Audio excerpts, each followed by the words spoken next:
গিনিকে মুখার্জি বাড়ি থেকে বার করে দেওয়ার জন্য সবাই মিলে উদ্গ্রীব হয়ে উঠল। দেখা যায় মোবাইল হাতে নিয়ে ঢোকে সাত্বিক, ঠাম্মিকে মোবাইলটা নিয়ে এসে দেখায় যে দেখো তোমার বড় বউয়ের কীর্তি, সে অ্যাফেয়ারে জড়িয়ে রয়েছে। সেই সময় গিনি বলে, ঠাম্মি বিশ্বাস করো, এরকম কোনো সম্পর্ক আমার মধ্যে নেই, আমার সঙ্গে এরকম কারোর সাথে কোনো সম্পর্ক নেই। সেই সময় তানভি বলে ওঠে, ওর অনেক গুণ আছে, ওকে আমি এই বাড়ি থেকে তাড়াবো।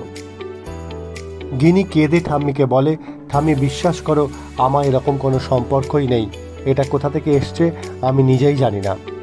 আসলে মুখার্জি বাড়ির এটা একটি নতুন চাল, গিনিকে সেই বাড়ি থেকে বার করার জন্য এবং গীতাকে উচিত শিক্ষা দেওয়ার জন্য।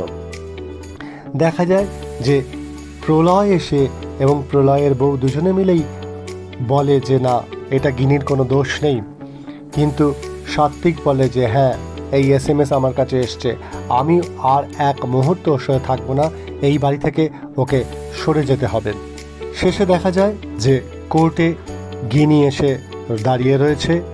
এই কেসে সবাই মিলে গিনির এগেনস্টে গিয়ে কেস লড়বে, কিন্তু গিনির হয়ে কে কেস লড়বে, দেখা যায় অবশেষে গীতা গিনির হয়ে সেই কেসটা লড়ছে এবং গীতা গিনিকে বলে, দিদি তোর কোনো চিন্তা নেই, আমি আছি তোর জন্য।